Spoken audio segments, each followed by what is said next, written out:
네, 최상병 특검 수사가 오늘로 모두 끝나게 됩니다. 총평의 시간이 좀 필요한 것 같아서요. 크게 보면 이제 사망 사건, 외압 사건, 구명 로비 사건 그렇죠, 세 개의 그렇죠. 줄기인데 그 중에서 이제 1번, 2번 사망 사건하고 외압 사건은 나름 수사가 잘 됐다. 그렇게 네, 보시고. 저는 그렇게 판단합니다. 이제 외압 사건과 관련해서는 이제 구속영장 기각되긴 했지만 기본적인 실체적 진실은 거의 다 밝혀낸 것 같아요. 그래요. 예, 그런데 이제 아쉬운 건 구명 로비 부분입니다.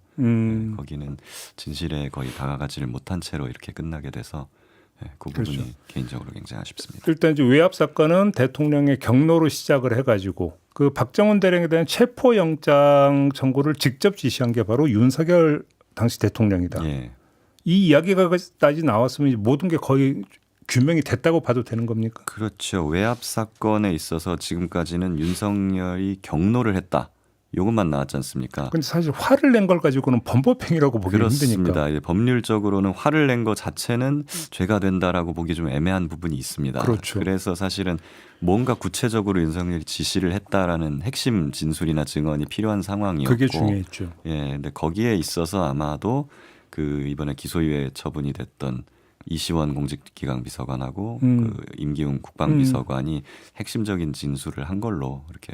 윤석열 대통령의 지시가 있었다라고 진술을 한 걸로 보면 되는 거죠. 그렇습니다. 그때 이제 체포영장을 그러니까 박정원 대령이 그때 언론에 나와가지고 얘기를 하니까 바로 그때 이제 윤석열 대통령이 이시원한테 전화를 해가지고 체포 안 하고 뭐하냐, 빨리 체포영장 청구해라 이렇게 지시를 했다는 진술을 확보한 걸로 보여지고요.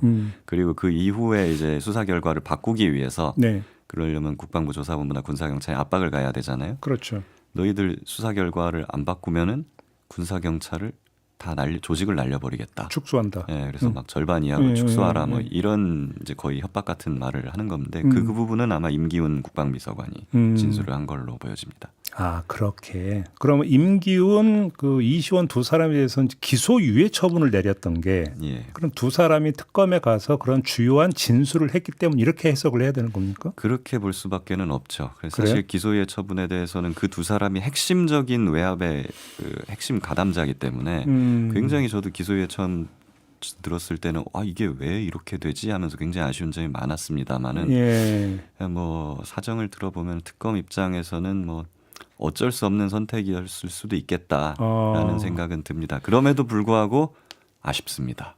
그렇죠. 그래도 최소한 기소는 하고 구형을 깎아준다거나 하는 방법도 있었을 텐데 윤석열 대통령이 사실 뭐 국정에 그렇게 관심이 별로 없었던 것 같아요. 뭐 술을 많이 마시고 뭐 네, 이렇게 그런 해외만 다니는 거 좋아하고 그랬던 것 같은데 유독 이 임성근 사단장에 대해서 굉장히 관심이 많고 지시를 많이 내리거든요. 예를 들면 이시원 공직기강 비서관한테 체포영장 청구 막 이런 걸 할 때요. 주요 사건에서 1시간 동안 7번을 전화를 했다 합니다. 이렇게까지 대통령이 관심을 보인다는 것은 누군가로부터 지시를 받거나 청탁을 받지 않고서는 불가능한 일이거든요. 바로 그건데요. 그러니까 그럼 이게 이제 구명 로비 의혹으로 이제 넘어가야 되는데 지금 최상병 특검에서 이거는 거의 지금 밝히지 못했다고 봐야 되는 거죠. 그렇습니다. 어느 루트를 통해서 청탁이 들어갔다는 것까지는 어느 정황은 밝혀냈는데 이제 이종호 블랙펄 인베스트 대표 그리고 이제 고석 변호사 그리고 마지막으로 김장환 목사 정황이나 심증은 있는데 최종적으로는 이 사람들이 입을 열지 않고 그렇다면 그 청탁을 한 사람이 열든지 아니면 청탁을 받은 사람이 입을 열어야 되는데 이 사람들이 입을 그냥 꾹 닫아버리니 상대적으로 진상규명이 합법적인 선에서는 뭐 어떻게 할 수 있는 게 없었겠구나. 참 어려운 수사였다. 그런 생각이 듭니다. 김장환 목사 같은 경우는 계속 그 출석 조사를 계속 거부를 했잖아요. 예, 그래서 이제 궁여지책으로 공판전 증인신문까지 청구를 했는데 법원에도 불출석 해버리고 법원에서 이제 구인장을 발부하거나 뭐 이런 적극적 조치를 했어야 되는데 법원에서 그러지 않았어요. 그리고 심지어는 증인 신문기일을 계속 연기하다가 특검에 막 수사기간이 종료된 이후로 막 기일을 잡아버리고 이거는 사실상 법원에서 도와주지 않았다 이렇게 볼 수밖에 없습니다. 근데 그럴 수 있었던 것은 신분이 참고인이었기 때문이잖아요. 그렇습니다. 근데 만약에 피의자였다면 얘기는 좀 달라질 수 있잖아요. 그럴 수 있죠. 그런데 그러면 지금 변호사님이 보시기에 만약에 구명 로비에 있어서 로비의 통로 중에 하나가 만약에 김장원 목사였다고 한번 가설을 세우면 그걸 가지고 피의자로 전환을 해가지고 예.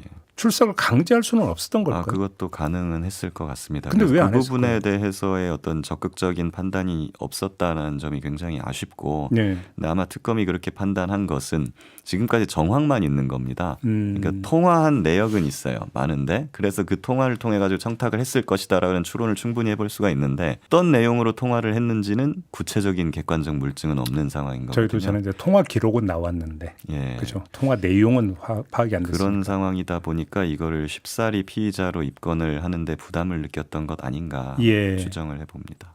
그러니까 보면은 지금 그 윤석열 전 대통령이 경로한 게 7월 31일이잖아요. 그리고 나서 휴가를 가는데 5일 뒤인가 그 저도의 임성근 전 사단장이 등장을 한다면서요. 예. 그때도 이제 소문만 무성했었죠. 예. 임성근 저도를 갔다라는 예. 소문이 많았는데 이번에는 뭐 이제 임성근 사단장을 봤다. 뭐 아니면 그 관련된 사람들이 임성근 사단장이 온다는 말을 들었다. 이런 구체적 진술을 지금 확보했다고 하거든요. 여기서 만약 임성근 사단장이 대통령을 만났다라는 것이 이제 객관적 물증으로 확인되면 청탁이 있었다는 부분이 굉장히 탄력을 받을 수 있는 부분이거든요. 그런데 이제 구체적으로 대통령을 진짜로 만났는지 아니면 저도까지만 갔다가 못 만나고 돌아섰는지 이 부분에 대해서는 추가적 확인이 필요한 것 같습니다. 근데 우리가 상식으로 볼 때는 지금 그 해상까지 전부 다 이제 경호해갖고 경비를 하는데 네. 대통령이 허락이 없는 상태에서 저도에 접근이 불가능하지 않습니까? 그렇습니다. 근데 이제 예외적으로 예. 그 저도 일대에 그 해군 기지가 있는데 그 해군 기지를 해병대가 경비를 합니다. 그렇다면서요. 예, 그랬기 때문에 그 경비선은 해병대들을 지휘하는 임성근 사단장은 예외적으로 그쪽에 접근이 가능했던 걸로 그런 보입니다. 측면에서 그렇게. 근데 저는 경로한 게 31일이고 저도의 임성근 전 사장이 등장한 게 8월 5일이다. 그 며칠 안 되는 사이에 그렇게까지 밀착이 될 수 있을까? 이게 좀 의문스러웠었거든요. 그래서 사실은 이제 임성근 사단장 같은 경우에는 원래 알던 사람은 아니죠. 근데 그로부터 1년 전에 태풍 흰남노가 왔을 때 그때 아마 이제 그 재해복구나 아마 이런 작전을 효과적으로 잘 했다. 포항 요쪽에. 라고 해서 그때 윤석열 대통령이 포항을 방문하기도 하고요. 예, 그때 아마 인연이 좀 됐던 걸로 보이고 임성근 사단장이 워낙 국내 평판 자체가 로비를 굉장히 잘하는 사람이다. 그래요? 로비의 신 뭐 이렇게 불리기도 합니다. 그렇군요. 근데 지금 특검 내부에서 파견 검사들이 이종호 씨 기소에 대해서 반대한다는 이야기가 있다고 봤습니다. 어떻게 파악하고 계세요? 그 부분은 좀 명확하지는 않은데요. 예. 전반적으로 근데 파견 검사들이 기소에 굉장히 인색하다라는 소식은 계속 들려오고 있습니다. 이종호뿐 아니라 예. 군 검사들, 그러니까 박정은 대령을 수사했던 그 군 검사들의 공소권 남용을 기소하는데도 굉장히 부정적이었다라는 얘기가 들리고요. 왜요? 그거는 추측할 수밖에 없는데 공소권 남용으로 군 검사들이 기소되면은 지금 안 그래도 보세요. 민간 검찰 같은 경우에 뭐 여러 가지 대장동이니 뭐 대북 송금이니 뭐 이런 거에서 공소권 남용 문제가 터져 나오고 있는데 불똥 튄다 이게 그쪽으로 돼버리면 불똥 튀는 걸 우려했던 거 아닌가 그렇게 싶습니다. 이건 추정이고 물론 예. 또 한 가지 좀 줄기가 이 공수처 관계자들을 기소를 했어요. 예. 지금 변호사님은 공익신고자로 공수처 수사도 받았었지 않습니까? 예, 저는 이 부분에 대해서 저는 공수처에 할 말이 굉장히 많은 사람입니다. 예. 사실 제가 공수처에 제보를 한 게 예. 2024년 7월이거든요. 예. 근데 그 전부터 공수처는 이 수사를 해오고 있었고 그런데 거기서 사실 거의 1년 반 정도를 수사를 해오면서 공수처는 아무것도 하지 않았어요. 네네네. 사실상 수사를 뭉갠 거거든요. 그 부분에 대해서 저는 어떤 형태로든 공수처가 책임을 져야 된다고 주장을 해왔었던 것이고 그 부분에 대해서 특검도 적극적으로 수사를 한 것 같습니다. 그래서 부장검사 2명이 김선규, 송창진 2명이 이제 적극적으로 수사를 방해해 왔고요. 네네네. 뭐 예를 들면 영장을 청구하면은 나 사표내 버리겠다라거나 아니면 총선을 앞두고는 관련자들 소환하지 말아라. 이런 식으로 적극적 수사 방해가 있었고 이 부분에 대해서 이들을 말리거나 아니면 이 사람들을 제압하고 제대로 된 수사를 이끌어야 할 책무가 있는 공수처장이 오히려 이들에 동조해가지고 그런 수사방에 올라타버린 거죠. 그런 부분에 대해서 이제 직무유기나 뭐 이런 부분까지 판단을 한 것 같습니다. 알겠습니다. 지금 이제 그 이후 부분을 좀 짚어야 될 것 같은데 하나는 지금 이제 규명이 안 된 게 구명 로비 의혹이잖아요. 예. 그러면 이 특검의 활동은 종료가 되더라도 다시 검찰로 넘겨서 계속 후속 수사를 한다든지 이럴 여지가 있을 거라고 보십니까? 어떻습니까? 특검법상 수사가 마쳐지지 않은 부분에 대해서는 이제 국가수사본부로 이관을 해갖고 계속 경찰 수사하는 국가수사본부로. 걸로 되어 예, 있습니다. 예. 예.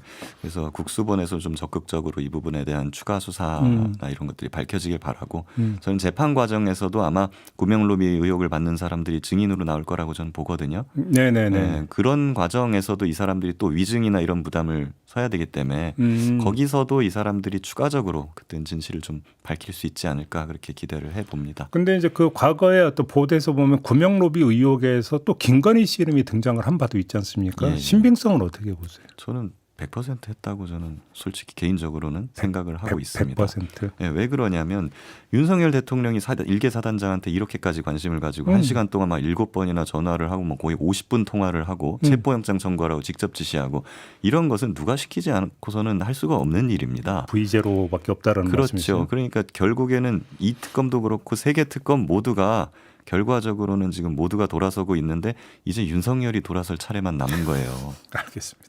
마지막으로 공소 유지 부분은 어떻게 전망을 하세요? 네, 직권남용 권리행사 방해죄거든요. 예. 사실 내란 특검이나 김건희 특검 같은 경우에는 무시무시한 죄명들이 많습니다. 최대 사형까지 할 수 있는. 그렇죠, 그렇죠. 네, 해명 특검은 아쉬운 부분일 수도 있는데 예. 직권남용 권리행사 방해는 법정형이 최대 5년입니다. 아, 그렇기 때문에 형량이 이렇게 높지는 않을 수도 있겠네요. 사실 구형이나 선고 형량이 이렇게 높지는 않을 것 예. 같다는 좀 생각은 드는데요. 그래도 예. 사안이 중대한 만큼 그래도 실형은 나오지 않을까.